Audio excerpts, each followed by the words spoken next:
Hello, welcome to another episode of Awakening with Soulspirational. I'm Tish, and today I want to talk about 2020, a year of love. As I'm taping this, it's the Sunday before Christmas, so I have a lot of things going on in my mind. I'm hoping to get another video taped today, wrapping up 2019 as we look into 2020. But for this one, I want to start off going in, maybe doing some intention setting for 2020. And as I'm saying this and writing this, kind of what came to my mind is how we do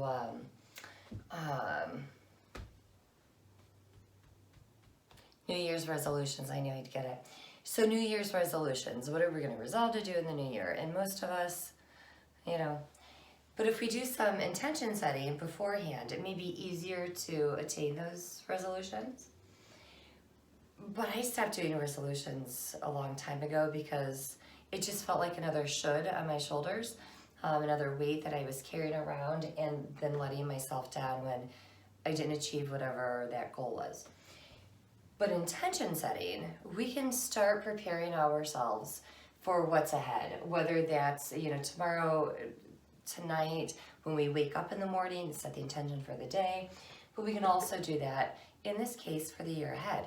And what's awesome is next year is 2020. So I kind of see this even with envision, clear seeing through the state of love for the year ahead, setting the intention. Now, some of you may be like, oh my gosh, that's so hokey, setting your intentions for love. Love is so incredibly powerful, potent. Yeah, it is kind of cheesy and it is kind of hokey, but that's just who's cheesy and hokey. That's this girl. So because for those who know me, that know my story,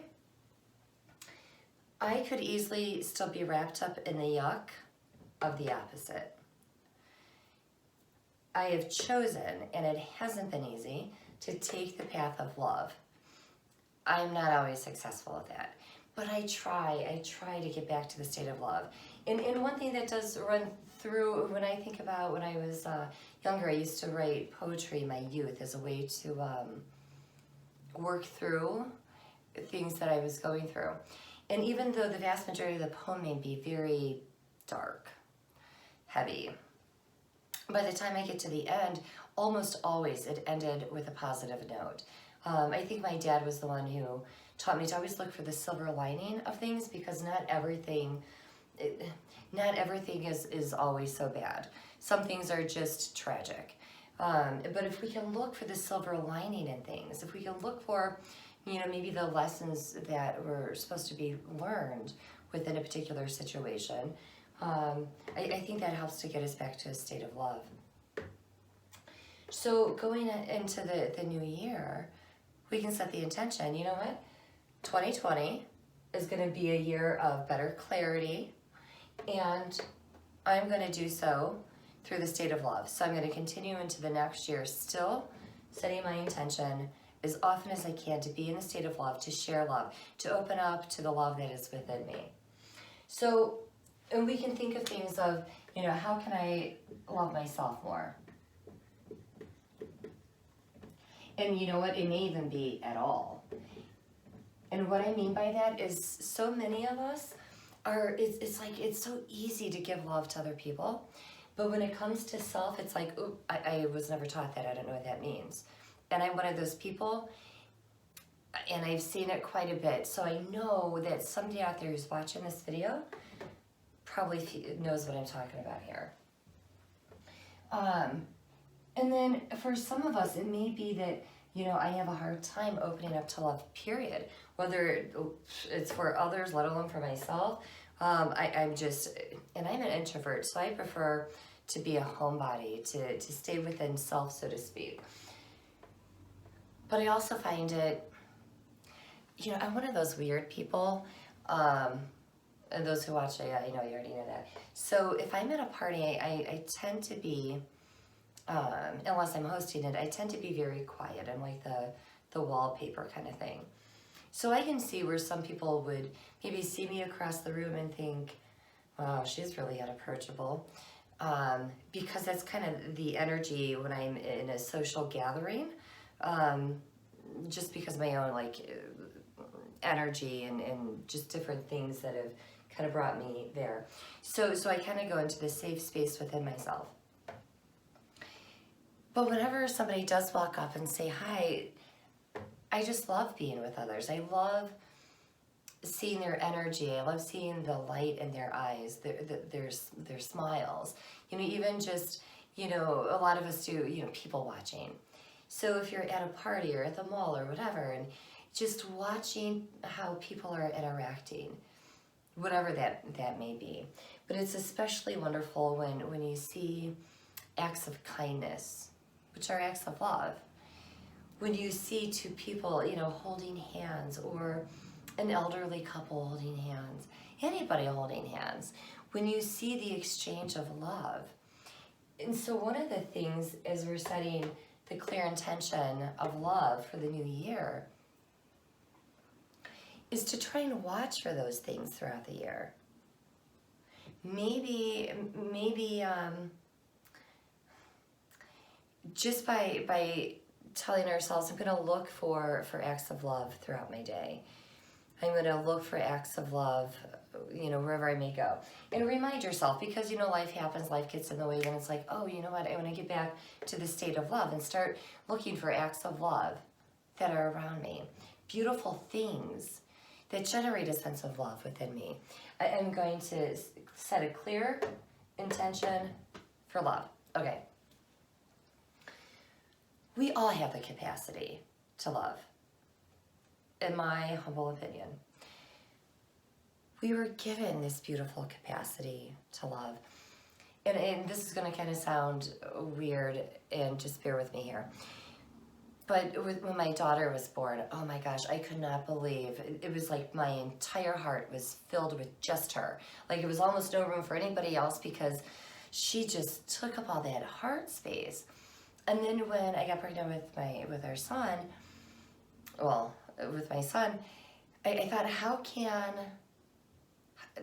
when I first found out I was pregnant, it's like, oh my gosh, how can I love another human being? My whole heart is just filled with love for my daughter. And then I realized, oh, my heart is growing. Oh, so it doubled in size, so I could feel the enormity and the gravity of that love for my son. But then in time I realized it wasn't that my heart grew so large. It was realizing that I, like each of us, are filled with this infinite source of supply of love. We just don't, most of us anyway, a lot of us, we're not feeling it, especially for self. So we're only tapping into it when we're in a state of love, when we are being loving and kind towards others. Maybe, again, we're doing an act of kindness, opening up the door, telling somebody, oh my gosh, you just have a beautiful smile, or, I love what you're wearing, or whatever it may be. I could just see your beautiful soul shining through your eyes. So in those moments, we may be feeling into that state of love. But then we go back to like the mundane kind of stuff where we're not really feeling it. And that's where I'm so blessed to do what I do, because I get to be in a state of love so much more frequently. It's awesome. Okay, so realizing that it's not that the heart is growing, you're already filled with it. So then when you have another child, it's just that you're opening up the spigot, so to speak, allowing more love to flow to accommodate all the people that you love in your life. Which, thank goodness, it's an infinite amount, because doing what I do, I've met so many people, even the people that I've only met once. Maybe they were here once for a class or a group event, or came in once for a session. I love them. Because I'm a firm believer that all of us are connected. So even those of you that may be watching that I've never met before, I love you too. And it's because you and I are one. I know you may be like, no, you're the crazy lady. but we're still connected. We're all connected. We're in this together. So if we lock arms in love, think about all the wonderful things that we could do in the world. And all of that resonates back to us because we're all connected. Okay, all right. So realizing that we have this infinite source of supply. You cannot give to somebody that which you don't contain. So if you are free to give your love to others, but then you're like, I can't love myself. Well, you can, it's just a matter of working on it. Because so many of us just weren't taught self-love. But if you can project it outward, then you surely can project it inward. So here's a little visualization that you can do. So if you close your eyes, I'm going to ask for you to think about somebody that makes your heart spontaneously smile. And if as you're watching this, you're not in the greatest state of mind right now and you're having a hard time, come back and do this later then. But otherwise, just think about somebody that makes your heart spontaneously smile. Then all you have to do is think of them, and you know, you may even have a smile on your face. So as you're seeing this person or these people in your mind's eye, feel the love in your chest. Usually it's the upper chest, but feel the love, the enormity of your love for this person or these people for you, or that you have for them. Allow that love energy to build. Now imagine that you can see the energy of the love going from your chest, your heart center, to that person. So can you see maybe, if I were to take this black marker, the Sharpie, whatever, and just mark on those invisible waves of energy, of love that you are sending to that person or those people. Can you kind of get an idea of how strong it is, what that kind of flow of love is to that person or people? And as you're feeling into the enormity of this energy just flowing from you to them, and again, you may feel a smile come up and rise up on your face. So as you feel into this love, imagine turning it around real quick and beaming it inward. So just turn around. Now, when we do this, some people will immediately kick it out. They'll resist and say, nope, I can't feel that. Some will turn it around. It's like, wow, that's the kind of love that I'm giving to others. Yes. Again, you cannot give what you are not capable, what you do not contain. So you are sharing your love with them. It's profound. It's enormous. It's deep. It's beautiful. So now it's a matter of working on allowing it to turn that around, to take it in. And maybe that was too strong for some of you. Then imagine as you're focusing in on them, just take a little sip, so to speak, of love and pull it in and bring it into your heart space. Okay, because really, to me, it's coming back to how can I fill myself up? So I'm not trying to fill myself up by other people's energy, because really their energy doesn't belong with me. Yes, I can open up to receive their love, and I can feel the love, but really what fills me should be me, my different values or character traits, the love that's within me, self-respect, whatever that is. And really that being still all resounding down, in my opinion, to love. So, okay, here's another thing that you can do. And I was just recently showing my grandkids this. The twins are 6 now, and my grandson is 3. So they recently went through a loss of a family pet, and so I wanted to show this to them. I asked them to just place their hand, the right hand to the left shoulder, left hand to the right shoulder. So in essence, you're kind of giving yourself a hug. So just by doing this, you're showing yourself love, you're honoring yourself. So place your hands, cross them over your heart, over your chest. Take a breath, relax. Bring your attention to the center of your chest or your upper chest, wherever feels right for you. And then start saying either out loud or mentally, I love you. I love you. I love you. I love you. And if it feels as though the words are still going outward, bring it back, focus on them in, and imagine, you can even try to imagine the words I love you sinking into your chest and really going into your being. I love you. I love you.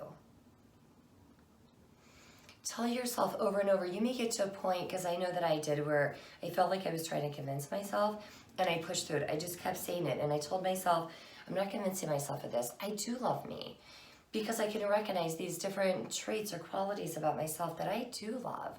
And so, you know what, I'm going to accept that. I'm going to bring that love in, even if I don't know why at this point. I'm going to tell myself, I love you, I love you. When I first started doing this, it came to me when I, in an act of self-healing, and I knew that what I needed was to go back to different parts of my time, my timeline, to give myself love in those moments in which I wasn't feeling loved, that I really could have used to feel it. So when I started to do this blanketly without going to timelines, it was almost this abyss, just like this darkness, this vast darkness. It just, like, I didn't even know where the bottom was, but I just kept saying, I love you, I love you, I love you, until in my mind's eye I could start seeing the energy of it somewhere in there. And then I would say it again, and maybe, you know, sometimes I'd stop and get back to it, maybe later that night, maybe a couple months later. And then it's like, oh, where did I leave off? And then I love you, I love you. And sending that love that I love to share with others and bringing it inward so I can fill myself up with that same divine love that's flowing through me that I give to others, starting to bring that in, allowing myself to open up to it. So that is one of the ways, or a couple of the ways in which you can start working on self-love. You deserve that. How do I know you deserve it? One, you're alive. Two, if you believe in a higher power and God. Okay, so I'm going to get a little off track here. We do so much comparing ourselves to others. And in one of my tarot decks, there is a card called Comparison, and it shows the oak and the bamboo. So when I hear either myself, my internal dialogue, feeling as though I'm comparing myself to somebody else, or somebody else is talking about comparisons, can I think about the bamboo and the oak? That both of them are just as beautiful, and both of them serve their purposes. One is not any better than the other. They both serve their purpose. Okay. Sometimes we can feel as though, well, God must love so-and-so more than me because look at their life compared to mine. There is nothing, no cell or fiber, any part of my energy that believes that God says, you know what, I love this one more, I'm going to give them more light than this person over here. And I'm going to give this person more light than this person over here. God, the universe, source, the divine light, loves each of us equally. We're all given equal measure of this light and of this love. It's how we choose to use it. The other people that you may feel as though God loves them more, they're just on a different path or a different journey. We all have to find our own way, our own path, which I just watched Wizard of Oz last night. Some of our roads are more, you know, they wind around more. Others seem to be more focused, and they're on that straight path, and they go right for it. Others of us, and I think about it when the characters were going through the poppy field, because they see the Emerald City up ahead, so it's like they're taking a cut through that the wicked witch had put the poppies down to make them go to sleep. And it was, then once they wake up, for those of you who have watched, Glenda the Good Witch, and I see that as an angel, allowing it to snow to wake them up. And then they find their way back on the yellow brick road. They're back on their journey, headed towards Emerald City. Whatever Emerald City is for you, for me, it's a place within. So let's not compare. We each have our own journey, our own purpose to serve. And that's awesome if somebody's having a fantastic life. They deserve it too. We all deserve it. Yes, even those of us who have made some pretty horrible mistakes in our lifetime, we all deserve it. Because what do? We get back up and we try harder. We try to honor ourselves a little bit more, or other people a little bit more. And maybe sometimes, we're repeating the same mistakes over and over, hurt people.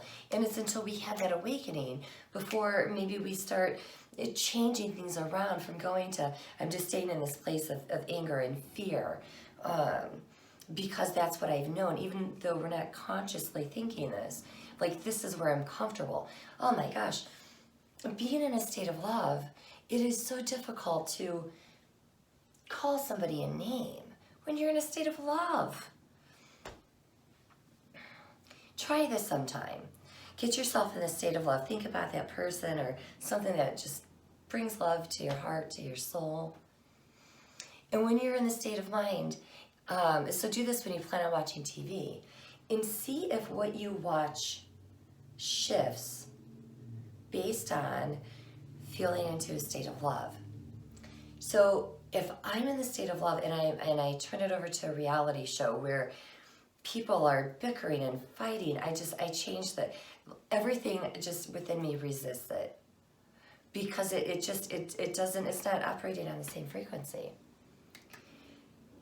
If I turn it to a political news show and they're screaming and they're name calling, oh my gosh, it's like this wall of love just protecting me. And I quickly change the channel. I don't know why I'm doing this because it's more of the remote.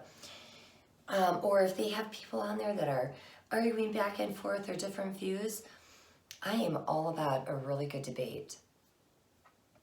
In that I want to listen to, because it's two people being respectful, coming from two different points of view. And then we can talk at a normal level and we can respect each other, which is a form of love. But if I have to name call at you, I'm not coming from a place of love. I'm coming from a place of fear, maybe, a place of anger. My God, I grew up with that. I'm 50. It's like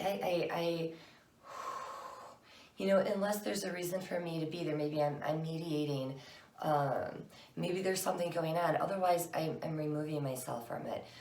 Because that type of anger, that fear, it's like the Old Testament, the fear of God. It's like, no, it's going into the New Testament and feeling the love. The Christ consciousness.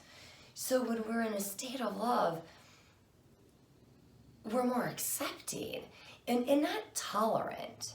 Tolerant to me just feels yucky. It means I really don't like you, but I'm gonna, at least this is how my ears hear it, but I'll tolerate you. It just feels snarky. Accepting feels much more loving to me. That you know what, you are different than me. I accept you. Now again, if somebody's coming at me in that fear and that rage and that name calling, I'm not accepting that. But just because somebody looks different or their lifestyle is different, I'm not gonna just tolerate them. I accept them because they are my brothers and my sisters. So that is, my goal for 2020, clear vision, intention setting for love ahead, because we can do this. We can set the intention that 2020 is going to be filled with more love. And as I fill it with more love, my vibration is higher.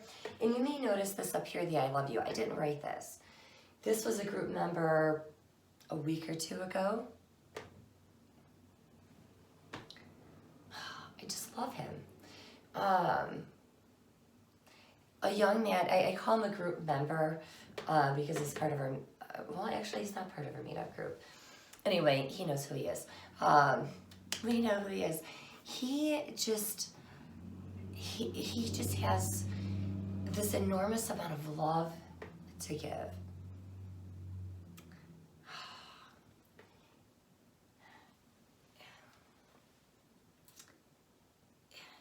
Sometimes I think those who are more tapped into the love flowing through them also are the ones that get hurt a lot because they're so close to that feeling of love. He is somebody that just, without, I don't think he even tries, but you can just feel his love when you're around him. You can feel the passion behind his love. And this isn't for anything other than how he was feeling in the moment. And I told him I'll keep it up as long as I can. I try and keep my class stuff down here. And when I look up here, it continues to reverberate. Because when I'm sitting at the table here at the studio and I look up, each time I smile. Because I know he loves me. And I love him. He's awesome. The people that have come into this group, and let me take a moment too for any of you, whether you were clients, you stopped in for a class, maybe you came in for a session or 5. You made my 2019 better than I could have ever imagined, because each one of you touched my heart, you touched my soul. Each one of you made me a better human. You made me a better teacher, better spiritual leader. Thank you for taking the time for yourself, for self-care, for self-love when you come in for a session or you come in for a spiritual class. Maybe it's a meditation. Maybe it's someplace going deeper, because it isn't easy. But you've witnessed the light and the love at the end of that experience and how it has opened you.